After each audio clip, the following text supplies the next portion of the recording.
I have no special regard for Satan. But I can at least claim that I have no prejudice against him.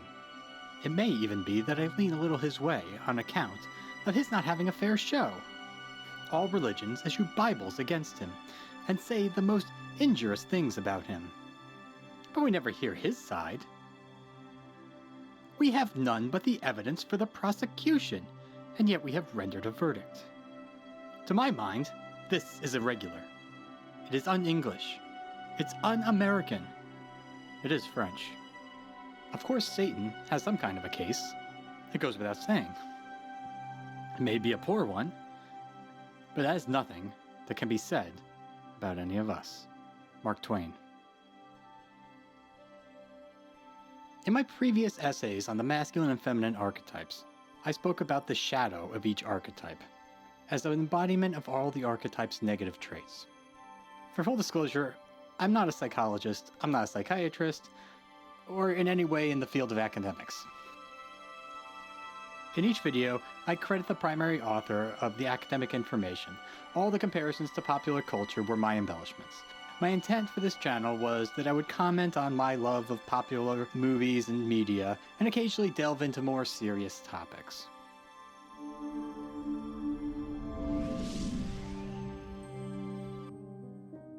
For today's discussion, I wanted to look into the shadow that follows each of us around. Archetypes are a part of what Carl Jung calls our collective unconscious. I describe this as a baseline code that's pre-populated within all of our minds, like an operating system of a computer that you buy. The computer's tasks and functions may change over the course of your ownership as you download more programs and apps, but the computer's understanding of what a program, an app, a file is determined by the original operating system. This may not be the perfect comparison, but it's my own, and it helps me understand these concepts. If you're interested in pursuing a better understanding, then I suggest you check out some of Jung's teachings, or perhaps some more academic video essayists on YouTube. I am not any one particular archetype, and neither are you. Even though I did describe my wife as being a predominantly Artemis archetype, she shares a lot of traits of other archetypes, and some of them are masculine. And she is not wholly defined simply by those characteristics of those archetypes that I recognize. And you're not so easily defined either, I'm sure. We are each owners of our own personality that we have developed over time. Hey, who are you? Cornelius? Rupert? Travis? Any of the stupid names you give each night? Who are you?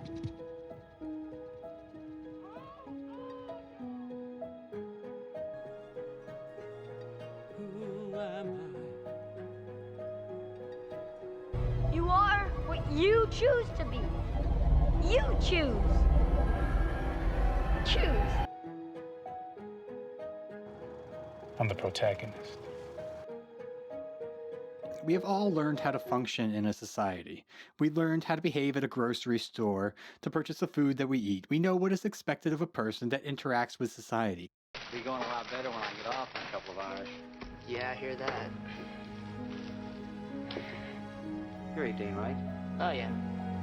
Just graduated. Graduated. We learn how to interact at the workplace as either a worker or as a boss. Your rule of fight card, is this yours? Huh? Make a managerial decision. You find this, what would you do? The self, Jung argued, is a collection of conscious and unconscious parts. The conscious parts are the ego. This is the person we think we are. And the persona. This is the person we share with the world, like a mask that the self wears. Then there are unconscious parts of the self. There is an idea of a Patrick Bateman, some kind of abstraction, but there is no real me, only an entity, something. Namely, the shadow, the person we would be if it were acceptable. I want you to hit me as hard as you can. Let me tell you a little bit about Tyler Durden. All the ways you wish you could be, that's me. I look like you want to look, I fuck like you want to fuck, I am smart, capable, and most importantly, I'm free in all the ways that you are not. And the Animus and the Anima, which is that whatever the gender you identify yourself as, within your unconscious self will lie the opposite gender, meaning that those who present as male have female characteristics and vice versa within their unconscious.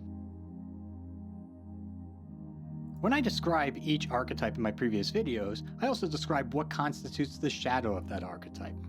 But in today's video, I'm stepping outside of the collective unconscious and into the personal unconscious. This is the consciousness that is more like the apps and the programs that have been added to your computer since you bought it.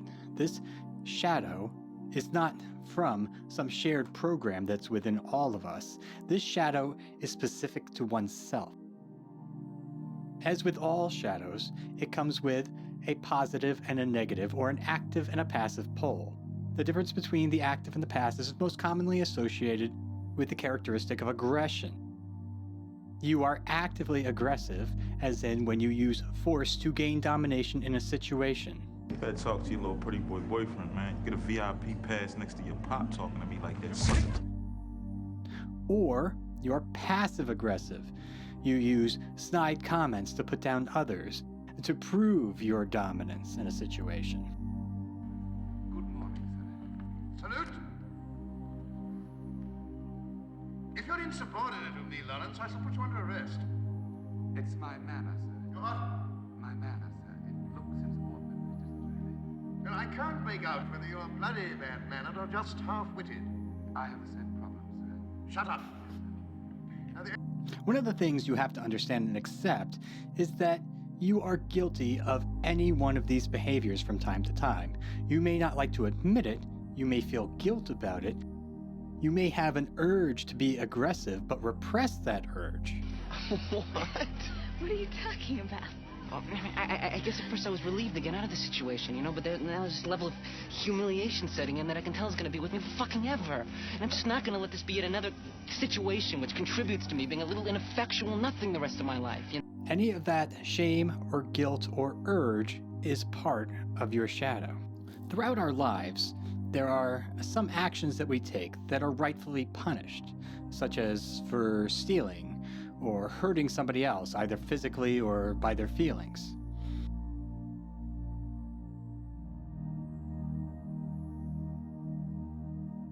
But sometimes we are scolded for things unjustly, such as dancing.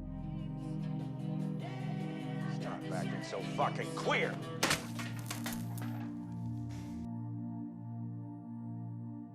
Other times we are rewarded for actions that are possibly morally or ethically misguided. Congratulations. Here's your graduation present. There's no more for it. I pinched. Everybody gets pinched, but you did it right. You told them nothing and they got nothing. I thought you'd be mad. Man, I'm not mad. I'm proud of you. You took your first pinch like a man. Either way, these actions and physical manifestations of our desires came from within us. And they do not go away simply because the outside world does not reward them. These traits are what make up our shadow. Everyone casts a shadow. That shadow is the part of you that you've decided is evil based on your moral or ethical understanding of the world. It is the things you desire to do, but you know that they're wrong or they won't be accepted in society. Perhaps you've been taught not to be aggressive or not to take things that are not yours. Stop the bitches! Hey, you! I remember you! Hey, where you going? Come here, what are you doing? What are you doing? Close, dickhead! What's your mouth? You going down to juvenile hall for a Butterfinger? Is that it? Well, it doesn't matter. He's not in the lunar lottery. And you are? Well, the only guys they let on the LLTV since Neil's accident are ones that might land. So you think you're going to the moon? It's been up for grabs since Gus died. I'm just saying what you're thinking.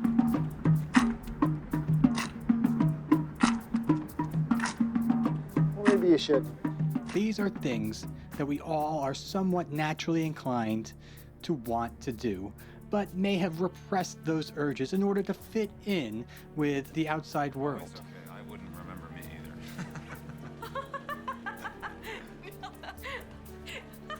Honey, don't be weird. A repressed shadow can end up controlling you, as if it's daring you to touch a flame that you know is too hot. I don't know. Never been in a fight. You? No, but that's a good thing. No, it is not. How much can you know about yourself? You've never been in a fight. I want to die without any scar. You can integrate this shadow and make it work for you. You can control and unleash it when it's appropriate, but also hold it back when it's necessary. This should empower you in knowing that you are in control of yourself.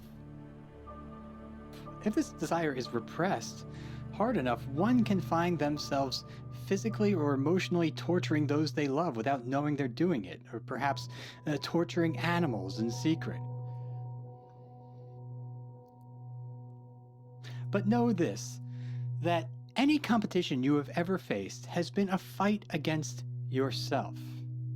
This is why so often, particularly in one's youth, two opponents often walk away from fights friends, both understanding that the true enemy always lied within. And instead of channeling your aggression outwardly to others, you can channel that energy inward. Imagine that you are fighting yourself. You are the one who wants to be aggressive, and you most want to fight yourself for control. You can overcome and make yourself exhibit that to your outer persona. I do not mean that you're actually fighting yourself. I am referring to physical exercise, using your aggression towards yourself to achieve a physical goal. This concept is found throughout many stories and myths. Before one can ever conquer their enemy, they must first face themselves. Think of how many times you have seen an action hero or a comic book hero face off against a villain that was an evil version of themselves, one that embodies the very thing the hero stands against. In myths, this is often represented as a rebirth of a character after facing their shadow. I am a servant of the secret fire. Go back to the shadow.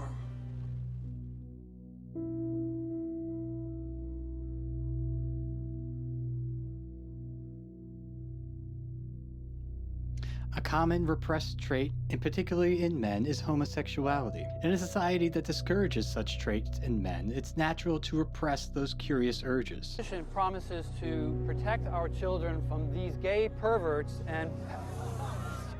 How are you going to determine who's homosexual? Sir, my bill has procedures for identifying homosexuals. Oh yeah, how? Will you be sucking them off, Briggs? As the shadow grows over time, the man could try to put up a stronger outer defense, such as increasing his masculine attributes to cover for his inner desires. But the shadow can still eventually take over in moments of intense stimulus. Repressed homosexuality is not to be confused with femininity. Most, if not all, men repress some part of their feminine side, and likewise women repress masculine traits into their unconscious, or according to Jung. These are what are part that make up the Anima and Animus that can also be integrated. A shadow often manifests itself in projections, and it's the easiest way to see parts of your shadow. Projections are when you see traits that you have repressed in yourself in others, and it triggers an emotional response from you. Your name. My name is for my friend. None of my friends is a murderer. You are angry, English. You therefore end up vilifying that trait in somebody else when they engage in it. So long as the Arabs fight tribe against tribe, so long will they be a little people, a silly people, greedy, barbarous, and cruel, as you are. When they engage in it, and you secretly wish you could as well. This happens without your awareness, because remember, the shadow is part of your unconscious. I killed two people. I mean, two Arabs. One was a boy. I led him into a quicksand. The other was a man. I had to execute him with my pistol. There was something about it I didn't like. Well, naturally. No, something else. What then? I enjoyed it. By integrating part of your shadow, you can become aware of these projections and thus break down the barriers between the shadow and your conscious self. It can sometimes be hard to consider that we, myself and you, are capable of doing terrible things. But know that you are capable of any act that any other human has ever done. What one person can do, another can do. How the hell did you miss him? Well, he's snappy kiss on both cheeks.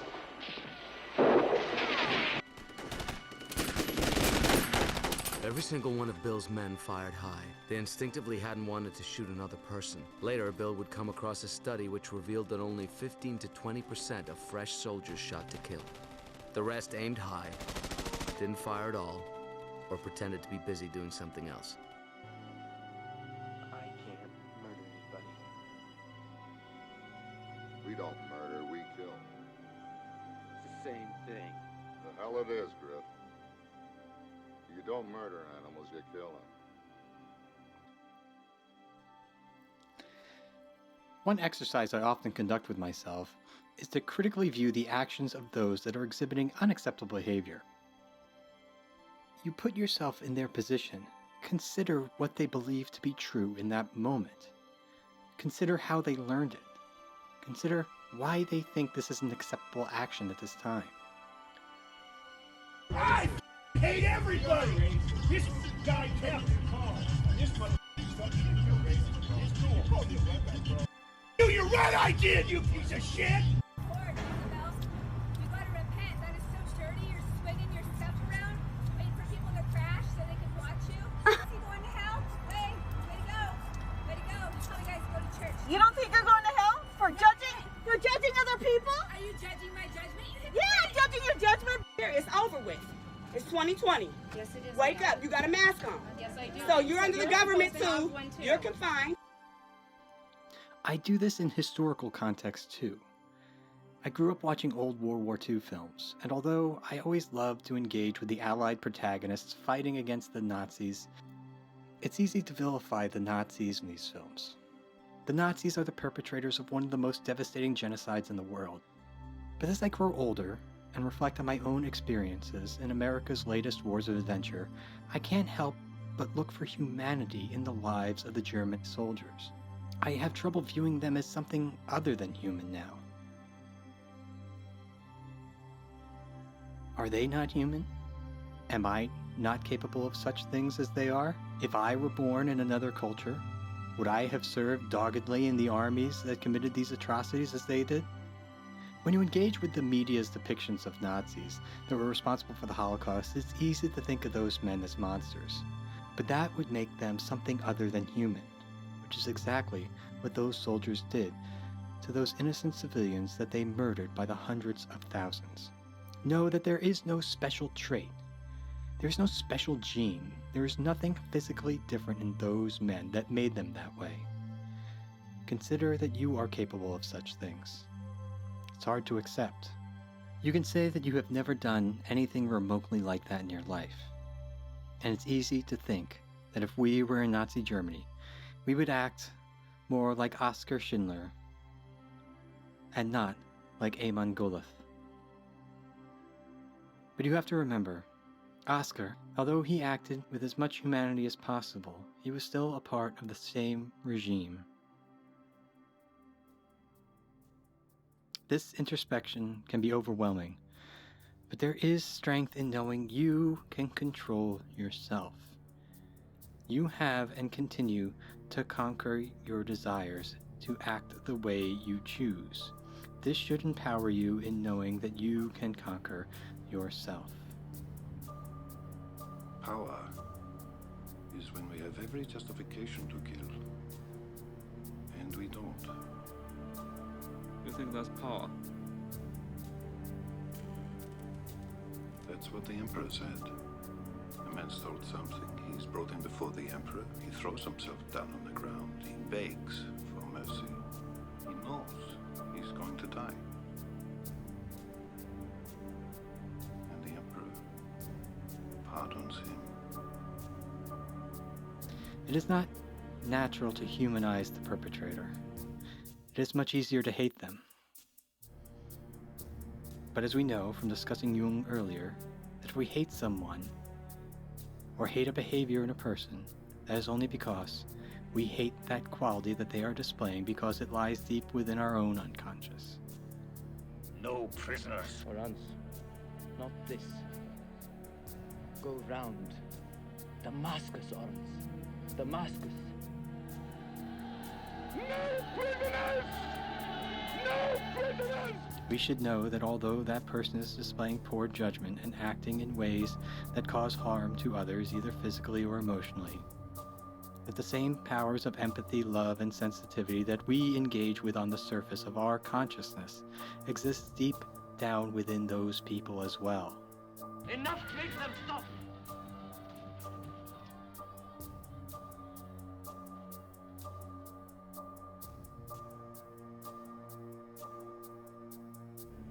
That's not to say that there shouldn't be accountability for one's actions, but all people should be afforded the same benefits to show remorse for the behavior and to work to improve themselves as we continue to try and improve ourselves and the community that we all share together. It's also easy to consider yourself superior to those that act inappropriately, but on some level you must acknowledge that you secretly wish that you can act this way as well. See, the hardest thing for me was leaving the life. I still love the life. And we were treated like movie stars with muscle. We had it all just for the asking. Our wives, mothers, kids, everybody rode along. I had paper bags filled with jewelry stashed in the kitchen. I had a sugar bowl full of Coke next to the bed. Anything I wanted was a phone call away. Free cars, the keys to a dozen hideout flats all over the city. I'd bet 20, 30 grand over a weekend, and then I'd either blow the winnings in a week or go to the Sharks to pay back the bookies. Didn't matter. Didn't mean anything. When I was broke, I would go out and rob some more. We ran everything. We paid off cops, we paid off lawyers, we paid off judges. Everybody had their hands out. Everything was for the taking. And now it's all over. Often in movies we see the good guy overcoming his evil self or his shadow, but in the real world this can only happen when the good find and embrace a balance with the shadow. You must live with your shadow. It will follow you around. But you are in control. In my previous essay, I discussed the shadow of each archetype. And if you identified with any one or several of those archetypes, know that the archetypical shadow is not your personal shadow. You are meant to have awareness of the archetypical shadows, but you should not integrate those archetypical shadows. Such as a father should not just start acting like a tyrant, but you need to be aware of how a tyrant acts so that you can avoid the negative impacts of those traits. You better watch yourself, Jane, or you're gonna turn into a real bitch just like your mother. Besides sexuality and aggression, other traits can be considered negative aspects in society, but actually have a positive impact in your personal life. Whitney Houston's debut LP, called simply Whitney Houston, had 4 #1 singles on it. You actually listen to Whitney Houston? This is where Jung suggested that there's gold in your shadow. One just needs to recognize those traits for what they are. The golden shadow is a post-Jungian concept that was made up by his followers because they felt the shadow alone was symbolically too lenient to the dark side. Their gentleness is their strength. Remembering that there are positive traits that are repressed along with negative ones. The idea of the golden shadow suggests that there are hidden virtues that people lock away within their shadow.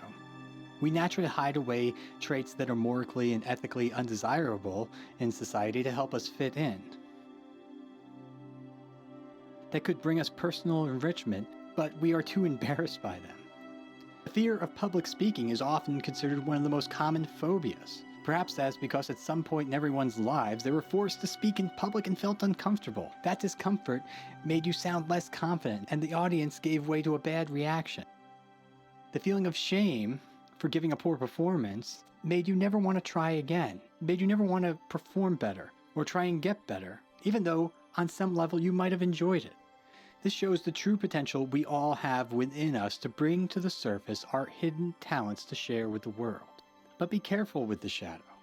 The shadow itself has no moral compass. Having a moral compass is a weakness, and the shadow only wants what it desires. There are certain aspects of a shadow that when embraced can overcome any obstacle in the pursuit of what it wants, but the shadow is just that. It's behind the scenes. Sometimes Tyler spoke for me. fell down some stairs. Fell down some stairs. It is not in control because you put it there in your unconscious. Integration is not about giving in to your shadow's desires. It is breaking down the barrier that you've built up around your shadow to allow you to interact with the conscious parts of yourself. This is going to be my last video on archetypes, at least for a while. Going through the characteristics of archetypes was a fun exercise for me, but I'm afraid that dealing with the personal unconscious and the more expanded ideas of Jungian psychology were just too much for me. I pared down this essay a bit to just the parts that I truly understood about it, not to misrepresent myself. I know there have been some suggestions on other videos I can do, and I'll get to those eventually. I just want to start making the types of videos that only I could create, and I hope you continue to enjoy them. Thank you for watching. This has been a production of Minimum Effort Media. There are new video essays here on the first Friday of every month. Please like, subscribe, and comment if you care to. You can follow me at The Lazy Stoic across all social media.